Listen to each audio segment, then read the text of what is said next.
तो फ्रेंड्स मेरे पास ये एक ट्रांसफार्मर है। ये वाली पॉइंट्स इसके जो है एसी हैं, अभी लाइन कनेक्टेड नहीं है। ये वाले पॉइंट इसके एसी हैं। ये इसकी 012 है और ये नीचे वाली इसकी 12012 है। तो सबसे पहले मैं आपको वोल्टेज चेक करा देता हूँ। ट्रांसफार्मर को हम कनेक्ट कर लेते हैं। इनपुट सप्लाई देखिएगा, 244 इस टाइम पर इनपुट आ रही है। और इसकी 012 कितनी आ रही है वो मैं बता देता हूँ। इस टाइम पर 11 वोल्टेज इसमें आ रहे हैं। ये पूरी 12 वोल्ट की वाइंडिंग नहीं है, 11 वोल्ट की वाइंडिंग है। और ये है तीनों वायर इसके। ये वाला तो है इसका बीच वाला 0, ये है 12 12।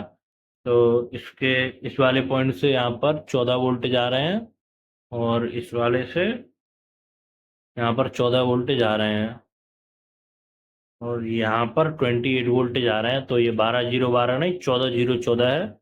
चूंकि सप्लाई पूरी मिल रही है हमको 240, तो यानी कि ये 240 वोल्टेज पर ही डिजाइन है, या फिर ये 220 वोल्टेज या 230 वोल्टेज पे डिजाइन होगा तब ये 12 वोल्ट निकालेगा। तो दोस्तों एक आध दो वोल्टेज ऊपर नीचे हो जाता है। वैसे भी एम्पलीफायर्स में जब कैपेसिटर्स लग जाते हैं वोल्टेज बहुत ज्यादा बूस्ट हो जाती है।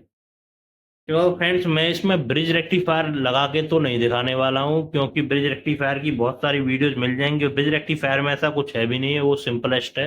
मैं आपको फुल वेव और हाफ वेव में लगा के दिखाने वाला हूँ। सबसे पहले मैं आपको 12 0 12 की 0 12 कैसे बनाते हैं वो दिखाऊंगा। और सिर्फ एक डाउट से नहीं बनेगी, वो दो डाउट से बनेगी। कैसे बनेगी वो दिखाता हूँ। तो फ्रेंड्स मीटर जो है 200 वोल्ट्स एसी पर लगा हुआ है। ये इसका 0 पॉइंट है।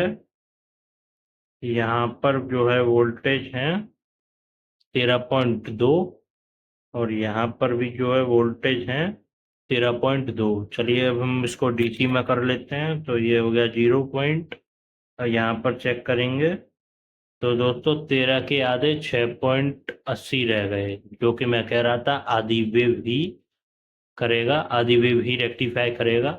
और ये वाला पॉइंट इसकी धारी वाली सिरा है जो कि पॉजिटिव बनाता है। मीटर की प्रोब ये वाली ग्राउंड पर रखी तो यहाँ पर पॉजिटिव वेव अब साथ मिलने लग गए। थोड़ी एसी बढ़ गई होगी इनपुट, यहाँ पर भी साथ मिलने लग गए। दोनों जगह पर साथ साथ ही मिल रहे हैं और कोई फेक नहीं है। यहाँ पर 13 मिल रहे हैं और यहाँ पर इसके बाद ये डीसी बन के सिर्फ 7 ही मिल रहे हैं। अब हम इन दोनों को मिला देते हैं, जैसा कि मैंने बताया था। यहाँ से 6 और 6 मिलकर 12 हो जाएंगे। तो इनको मिला देते हैं। चलिए, तो हम एक प्रोब को यहाँ पर रखेंगे। एक मिनट। ये इस टाइम पर 7 है तो दोनों को मिला देंगे तो पूरे मिल जाएंगे। मिलने लग गए। ये 13 के आस 12:30 13 के आसपास मिलने लग गए। इसी अरेंजमेंट को हम फुल वेव रेक्टिफायर बोलते हैं। अगर एक डायोड से चलाएंगे तो हाफ वेव बन गया और दोनों अगर लगा दिए तो फुल वेव बन गया।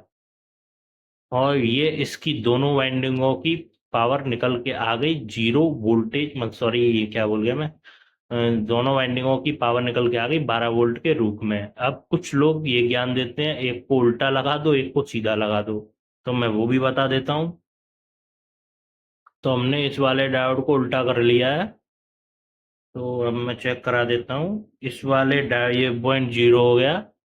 इस वाले पॉइंट पर एडीसी पर ही मल्टीमीटर है।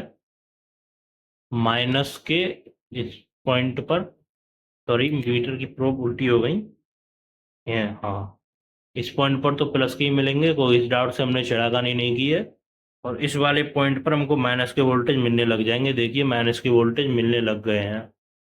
और अगर हम इसको, अगर सॉरी यार डाउट निकल गया, सोल्डरिंग लूज थी इसलिए मैं सोल्डरिंग टाइट कर लेता हूँ।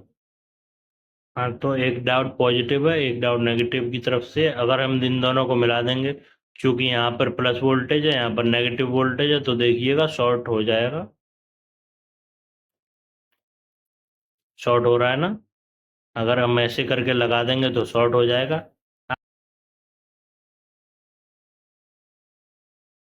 तो मैं आपको एक इंटरेस्टिंग चीज और दिखाने वाला हूँ। जैसा कि आप देख सकते हैं एक डायोड सीधा है एक डायोड उल्टा है।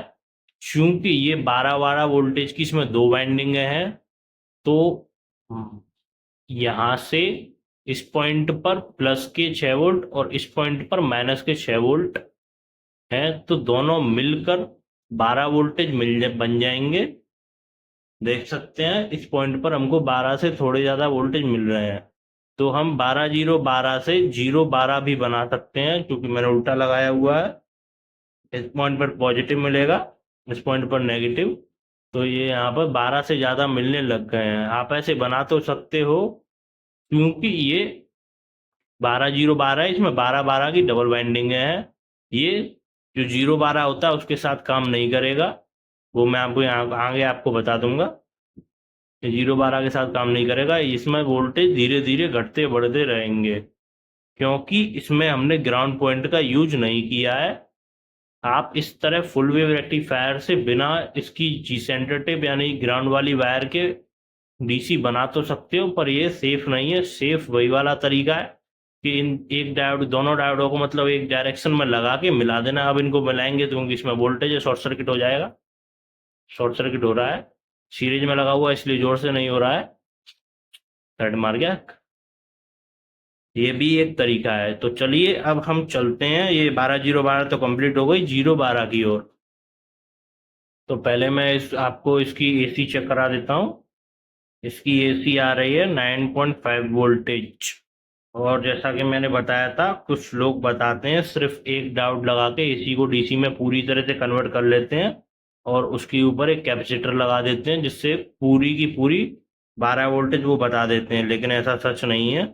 मीटर को किया डीसी रेंज पर, अब इसको यहाँ पर लगाया तो यहाँ पर 9 के आधे 4.5 वोल्टेज ही मिल रहे हैं।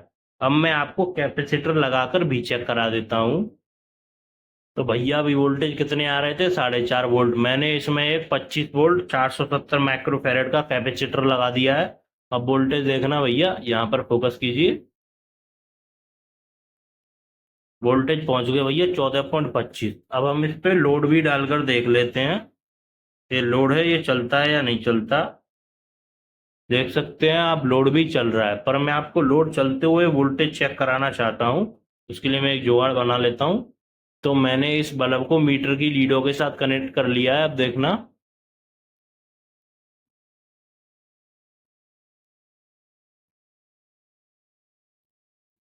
13 के वोल्टेज रह गए सिर्फ। एक मिनट, लग नहीं पा रहा है ठीक से। 13 के वोल्टेज रह गए सिर्फ और सिर्फ 6.22। और लोड, ये कैमरा थोड़ा जूम इन जूम आउट करता हूँ। देख सकते हो ये लोड चल रहा है और 13 के वोल्टेज रह गए सिर्फ 6। ये एक्चुअल में वोल्टेज 4.5 ही है, वो तो ये कैपेसिटर थोड़े से वोल्टेज को बूस्ट कर लेता है।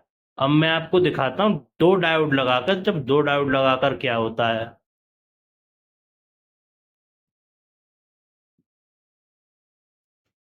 अब भैया एक डायोड को तो उल्टा लगा लिया, एक डायोड को सीधा लगा लिया है, ये वाले को। अब वोल्टेज चेक कराता हूँ, अब भी उतनी वोल्टेज मिल रहा है, 5 5.5 वोल्टेज। ये मैं पोलैरिटी बदल के भी दिखा देता हूँ, अब भी उतनी वोल्टेज मिल रहे हैं। अब इसको कैपेसिटर में लगाती वोल्टेज कितने हो जाएंगे भाई, देखना। मैं कैपेसिटर की पॉइंट से टच करने वाला हूँ। कैपेसिटर की पॉइंट से टच करते ही 13.78 वोल्टेज हो गए। और मैं लोड भी लगा के दिखा देता हूँ। ये लोड वाला पॉइंट मैंने टच कर लिया। लोड लगाते ही 5 के 3.5 लगे, 5.5 के। और एक कैपेसिटर से टच किया तो 13.5 के 5.5 वोल्टेज रह गए। तो दोस्तों इसकी पावर हम कैसे निकालें, तो मैंने जैसा डायग्राम में बताया था, ब्रिज रेक्टिफायर लगा के। अब हम इसमें ब्रिज रेक्टिफायर लगा के चेक करेंगे। तो भैया अब देखना, मैंने इसमें एक ब्रिज रेक्टिफायर कनेक्ट कर लिया है। अब इस जगह पर वोल्टेज बनना है 13.90। हालांकि इसमें एक कैपेसिटर लगा हुआ है, बट कैपेसिटर से कोई फर्क नहीं पड़ेगा, क्योंकि मैंने अब इसमें एक ब्रिज रेक्टिफायर लगा दिया है। अब मैं आपको लोड भी चेक करके बता देता हूँ।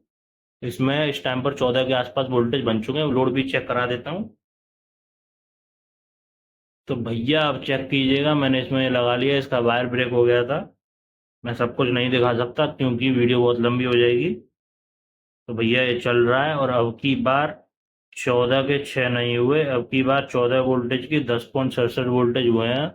वो उतने इसलिए कम हुए हैं क्योंकि इसकी इस वाइंडिंग में उतनी दम नहीं है जितना ये बल्ब लोड ले रहा है। अगर वाइंडिंग में दम होगी तो वोल्टेज स्टेबल रहेंगे, या हालांकि पॉइंट में तो थोड़े बहुत कम हो सकते हैं बट उतने कम नहीं होंगे। अब इसके वोल्टेज पूरे 10.70 वोल्टेज बना रहा है, क्योंकि ये वाइंडिंग पूरी 12 वोल्टेज की नहीं है, ये 11 वोल्टेज की वाइंडिंग है, तो ये पूरे 10 वोल्ट बना रहा है। तो दोस्तों, जो लोग यूट्यूब पर 0-12 से 12-0-12 बनाने की वीडियो बनाते हैं, वो लगाते हैं हैवी हैवी कैपेसिटर बड़े बड़े वाले। मैं आपको दिखा देता हूँ कुछ ऐसे तरीके के, और इससे भी बड़े बड़े कैपेसिटर। ये वाला जो है वो है कुछ 2200 माइक्रोफेरेड, वो 4700 माइक्रोफेरेड के कैपेसिटर लगा देते हैं, जिससे वोल्टेज डबल से भी ज्यादा हो जाती है। लेकिन वो ज्यादा लोड डालेंगे तब वोल्टेज दब जाएगी। हालांकि उनसे वो लोग होम थिएटर वगैरह चलाकर भी दिखा देते हैं, लेकिन वो कोई किफायती तरीका नहीं है। आप इतने हैवी दो कैपेसिटर लेने जाओगे उतनी ही रेट में, हालांकि उससे कम रेट में 0-12 की जगह आप 12-0-12 ले आओगे और वो पूरी तरह से काम करेगा। तो जो लोग यूट्यूब पर वीडियो बनाते हैं उनको खुद उस चीज का पूरी नॉलेज नहीं है। मैंने आपको bridge rectifier, half wave rectifier, full wave rectifier, किसी भी ट्रांसफार्मर में कैसे डायोड लगाएंगे वो पूरा तरीका क्लियर कर दिया है। अगर आपको वीडियो जरा से भी पसंद आई हो तो चैनल को लाइक करें, सॉरी वीडियो को लाइक करें, चैनल को सब्सक्राइब करें। और इलेक्ट्रॉनिक्स और इलेक्ट्रिकल्स से रिलेटेड कोई भी क्वेरी हो तो कमेंट्स में जरूर रखें, मैं जरूर जवाब दूंगा। और आपसे